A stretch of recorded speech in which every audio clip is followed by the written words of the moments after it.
different technology. But again, we don't do that in scale, then it's impossible. That's not the right market, you know, because everyone is trying to achieve universal access, that it's beautiful and possible. But then from the other side, both donors and somehow the governments are looking for universal tariff. Then there is a big difference. That's something we cannot achieve today. So maybe I'm going to jump on a bit in the interest of time. So, I mean, I'm really interested in starting to kind of tackle this standardization question, this harmonization question. And maybe because you've got the mic, Dario, maybe you can kick us off.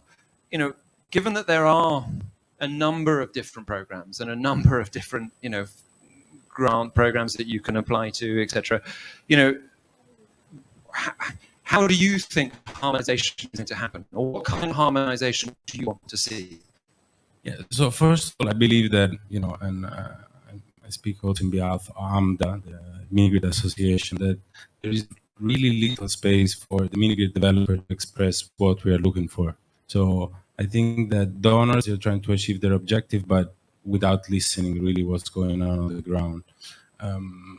The other factor for sure is related of the type of subsidies, the timing of the subsidies, and today in every country you go, you have different programs, they overlap to each other. And I think another issue is related to who is leading the program itself, because sometimes there is this kind of programs led by the government where if they're not really efficient, and we are not in Nigeria, and from what I heard, Nigeria is really successful.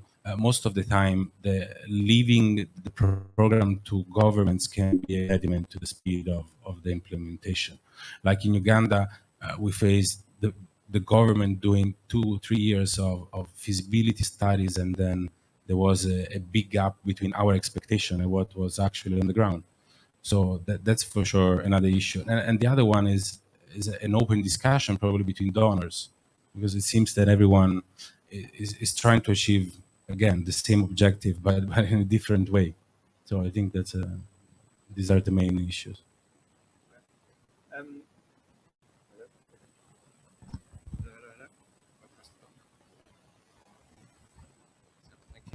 Thank you.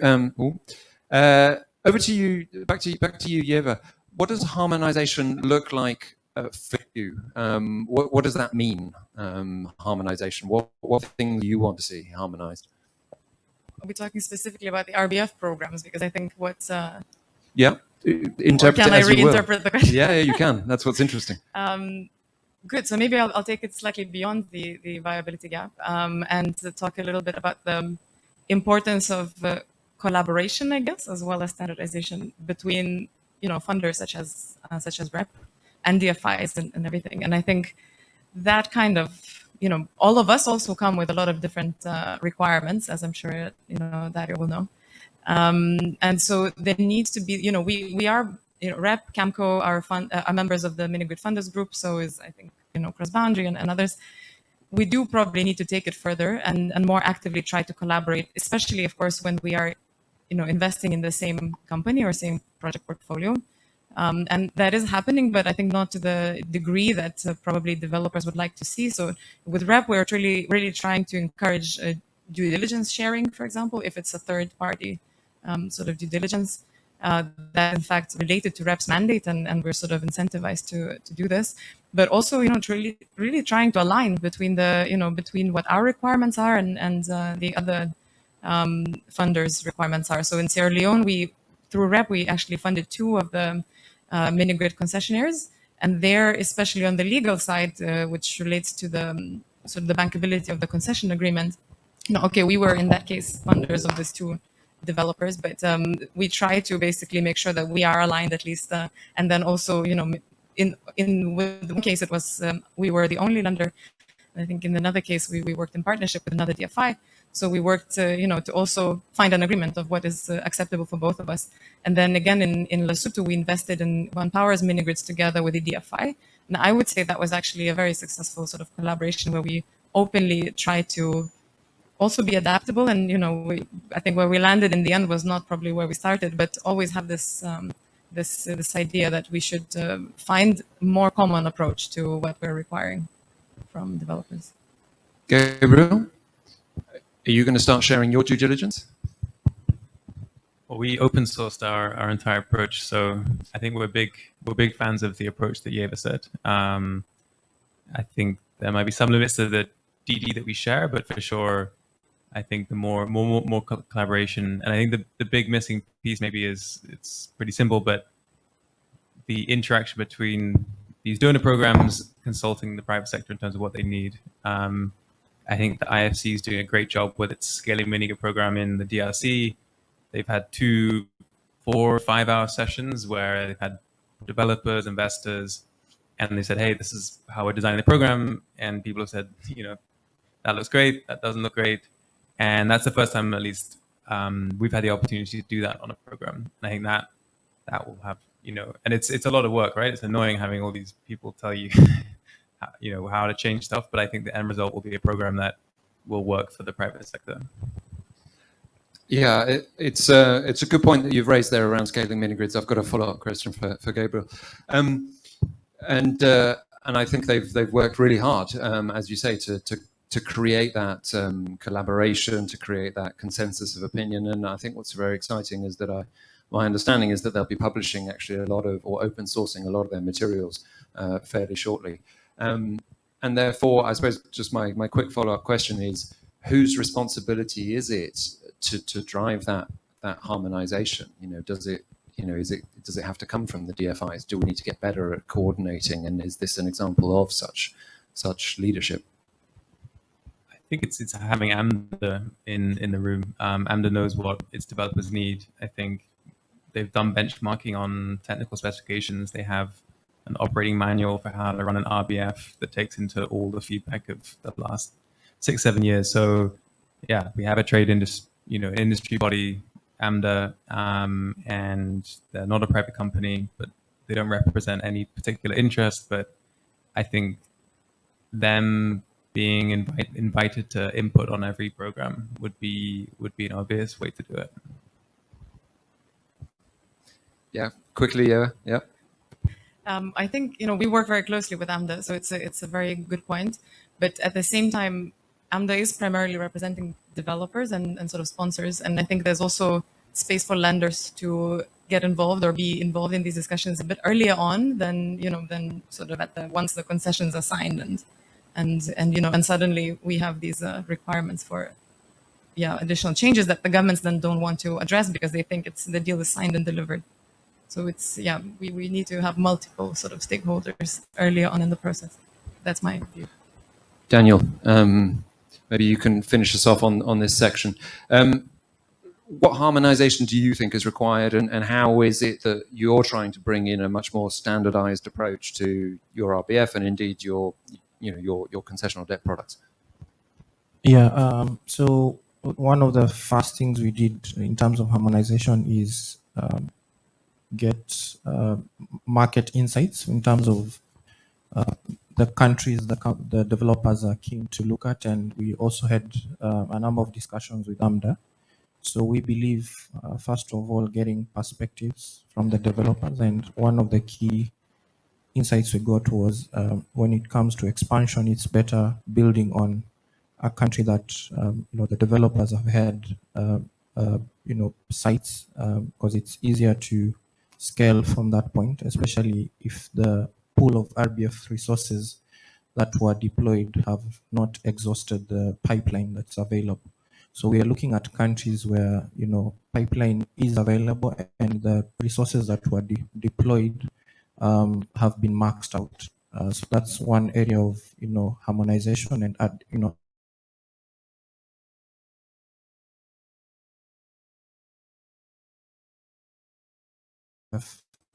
considering what they are planning to do in terms of launching countries, so that we harmonize timelines in terms of does it make sense for us to do Sierra Leone in Q3, or we have that staggered across the different pools of capital that are there. I think the other element, as I've mentioned, is harmonizing the interplay between debt and RBF. So we want to understand, first of all, if companies have debt funding available, and if not, what does that mean in terms of what we offer? And I think the last one is harmonizing the due diligence process. I think a number of programs use the platforms like Odyssey, digitizing verification processes, and I think it's easier for developers to to build on the toolkits they've used, so that then they don't feel like they are inventing the wheel whenever they're applying for all these programs. Yeah. Thank you. So I'm conscious of time, and I know I'd like to get some questions from the audience. So I don't know if we have a moving mic that we could potentially use. So if there are any questions from the audience, then please raise a hand, and hopefully a mic will come to you. Otherwise, we can finish a little bit earlier. As Gabriel was saying, nobody minds if we finish early, typically. No. Okay, so we've satisfied every single question that UK's came with. Aha. There's a man taking the initiative at the back.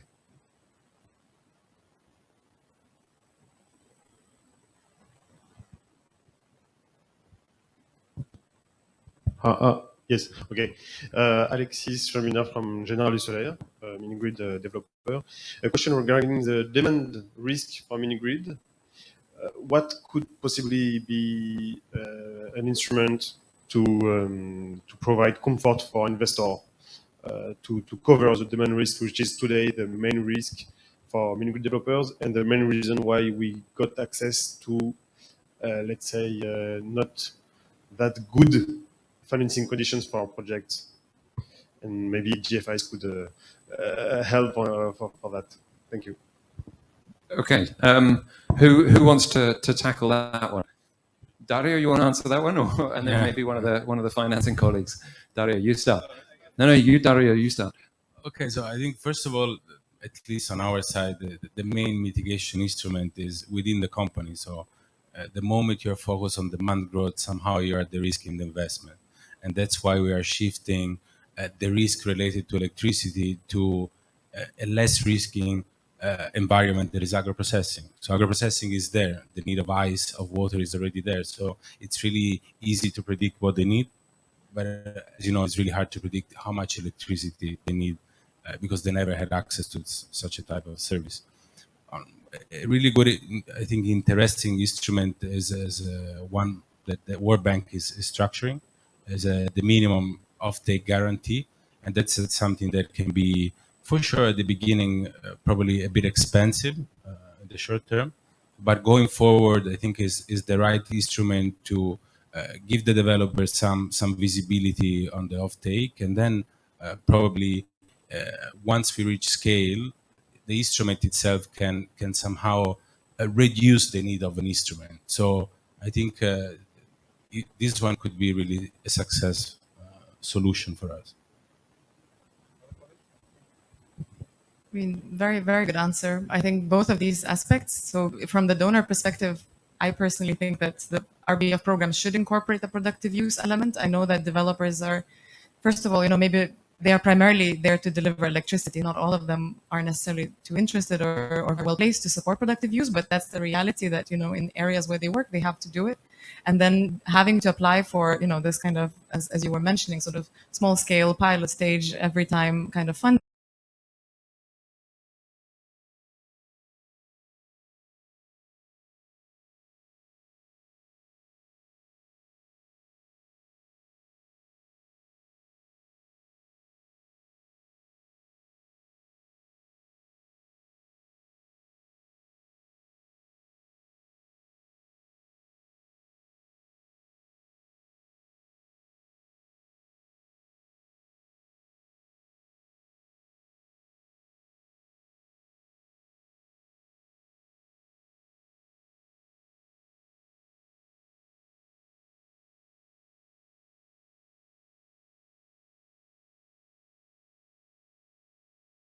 We've seen is developers again have different perspectives in terms of how they approach demand stimulation. Some work through third-party partners. Some want to incorporate it as part of their core offering, and some just want to really focus on the infrastructure. So there could be various iterations of financing that is available, but I think some component of asset financing for the appliances that are necessary for the consumers to uptake that demand is possible. But again, also the timing is needed. So, for example, we've seen developers mention that they will probably need for some say they need 2 years first to sort out the generation and the right sizing and then focus onto demand stimulation. So there's need to again work with the developers to know what's the milestones that you would place upon them to to show results within the context of those markets. Yeah. Great, thank you. Any other questions? Nicola?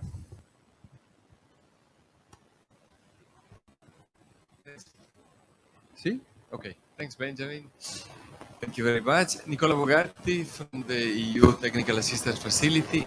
I loved really the issue of the harmonization. Very interesting topic, this common approach. And I want to ask a question. And it's some months that, together with the Commission, there is this vision of being of work on pre-arranged, comprehensive financing packages to be offered in the framework of auction, competitive processes. Because we understand this thing of, we launch with the RBF, then it takes 3 years to get the financial closure, there are costs. So that was a question for Dario, if that would help from a developer point of view, and to the investors in the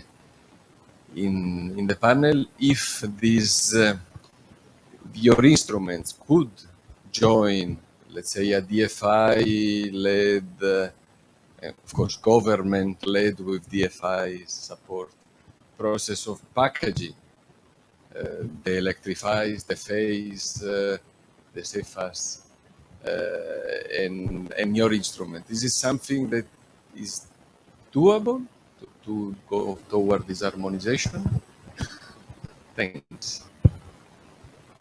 I didn't fully understand what's the instrument itself, but if I understand correctly, I think. So basically, we are seeing, and I think was said also by the head of cooperation of the EU delegation. So EU has been traditionally providing grant, and this is how all these RBF instrument. Now RBF in I don't know, Niger, NESAP. Cover what, 95% of the capital, then up to you to find the 5%, not a big deal. But if Madagascar, the grant is 50%, or Uganda, you well know that the grant is going down, then there is this search for debt and equity. So the vision a bit of the Commission is that instead of launching these auctions process, minimum subsidy tender, just with the grant, that the idea would be to work on offering a pre-arranged package, putting together the grant, the guarantees, the equity, and the debt from all these offers that Benjamin mentioned.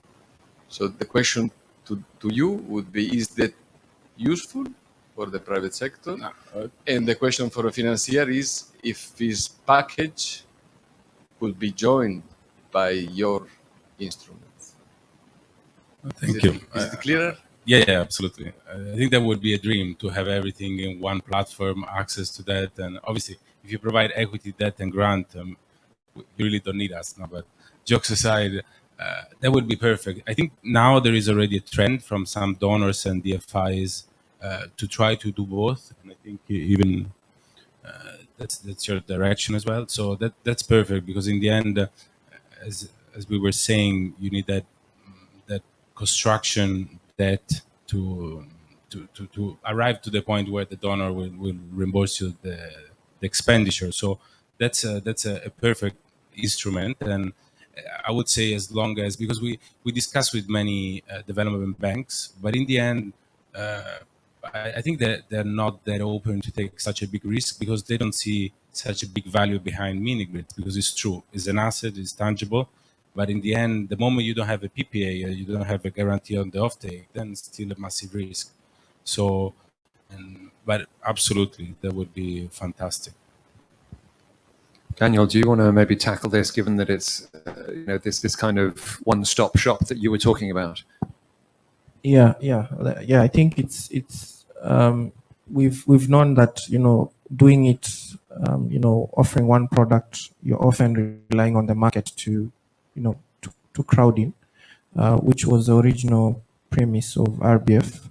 But what we've seen is it's easier to tailor make your debt offering to speak to the developers you're working with. So, for example, what we do is with the one-stop shop, the application of the Odyssey platform would enable the developer get approval for the RBF, and if they are not, they're not coming with their own debt partner, the resources within CEI and its partner debt fund managers would be able to, provide a debt package to the developer that will go hand in hand with the RBF facility.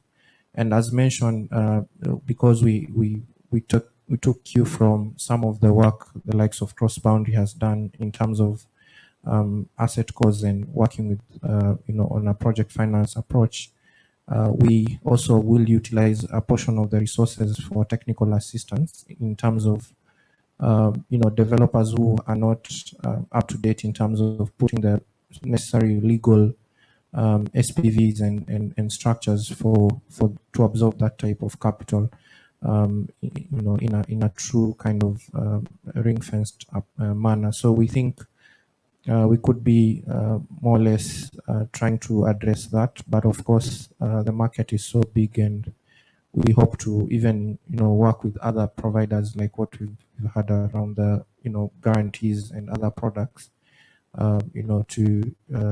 to scale these these projects. Yeah. I mean, certainly it's the kind of idea that is behind the scaling mini-grids approach. And obviously they're bringing, IFC will bring their concessional debt element, the World Bank will bring their viability gap funding, and they're also bringing in then kind of demand side guarantees and political risk insurance. So it's this idea that it's kind of a one-stop shop. Great. Any last questions? I think we've probably got time for a couple more before we head towards lunch. No? Okay. So, oh no, there's a gentleman in the front here.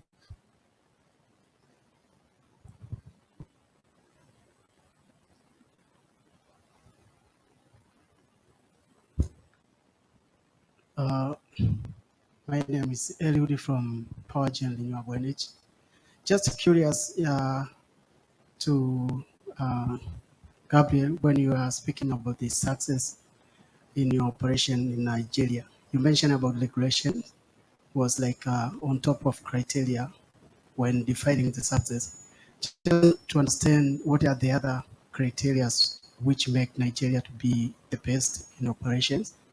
But again, if you can elaborate more on regulation sides, on what other country can learn from Nigeria, I think that will be helpful to understand and to learn more. Thank you. Thank you. If we have a last other question, we'll take that now, and then we'll wrap up. The lady at the front.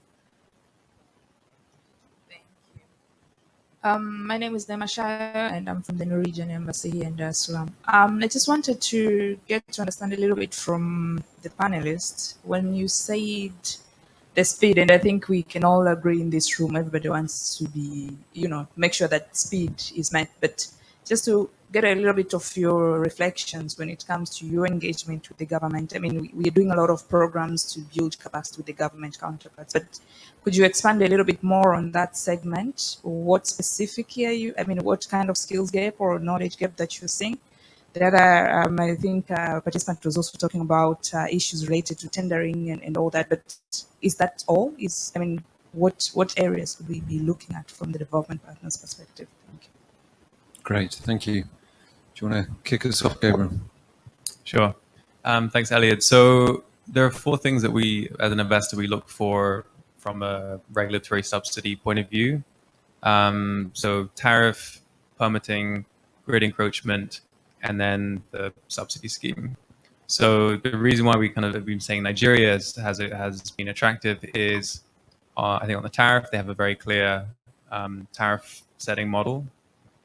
On grid encroachment, they've done a lot of work putting in place this interconnected mini-grid framework, which makes it clear, how the main grid can arrive and integrate with the mini-grids. It's not perfect, but it's a very good start. The third thing on the subsidy scheme, the scale and size of that scheme, I think it's $90 million for mini-grids is you can really scale a company just in Nigeria. It's quite rare for mini-grids. And then the dollar value per connection, $600 per connection, really helps with the unit economics. The fourth thing, permitting, is the one where I think you still have to permit on a grid by grid basis, which is, as Ieva was saying, you just need one thing in regulation to be the bottleneck. I say that's the one area that it could be improved, do it on a portfolio basis, but that's a kind of quick run through of why we like Nigeria. Can I start on the second one? So I think there are probably 2 things. Without being too critical, I think it's natural that we come from the private sector, let's say, and we may be, especially some of my colleagues. So I've been working with the governments throughout my career, but I have to admit that a lot of the time I have to sort of explain to my colleagues how the public sector works and what's normal for them that might not seem normal for us. So I think one thing is literally sort of development of the understanding of how mini-grid finance works, for example, and how project finance works as well in the mini-grid space and more broadly, and sort of so to bridge these knowledge gaps. But then at the sort of deal level, I think legal support, again, to understand contractual agreements, because there's a lot of innovation here, right? And there's it can be quite tricky. So I think that can be quite important, because we have had a lot of challenges without it. And I know that on a project basis,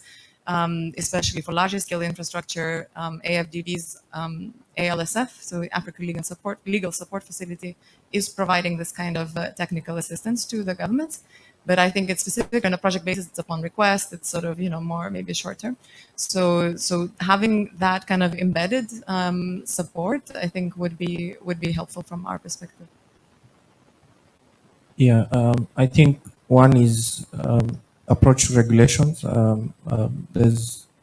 We know mini grids are fairly a regulated asset class, but I think there's sort of that balance between the regulating an IP project and a project that is a couple of kilowatts. So I think understanding what's the right balance within what the government wants to see from these sites.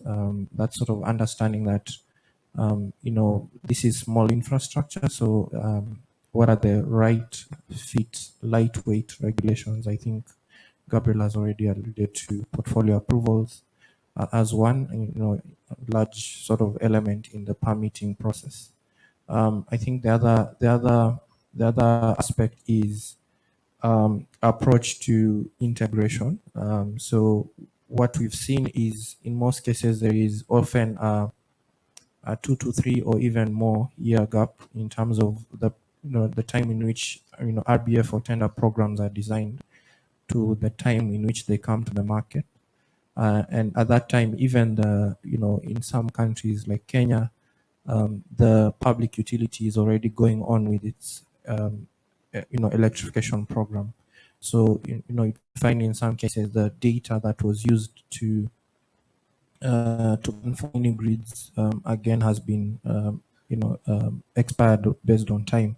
So again, there's need to harmonize the learning process between what would be the role for the utility, the public utility, and the mini grid developer in partnership with the regulator, because again, you'd find they would have in some cases, different rules. For example, if the utility is doing their own mini-grid programs, you find maybe the tariffs are nationalized, but they happen to be a few kilometers from the private site. So it creates some sort of challenges there in terms of implementation. So I think the knowledge gap there is more like, how do you harmonize the learning process and partnership between those different players in the market from the government. Okay, I think that's a great place to land. I want to thank my panelists for their time and their insights. I especially want to thank Daniel, who agreed to partake and to participate, I think, on Saturday. So he's had something like 72 hours worth of notice. So my special thanks to him. Colleagues, I think there's a last intervention by Jens, who's just going to explain to us some of the practicalities of lunch, which obviously I think is quite important. So a quick hand, please, for my panelists this morning.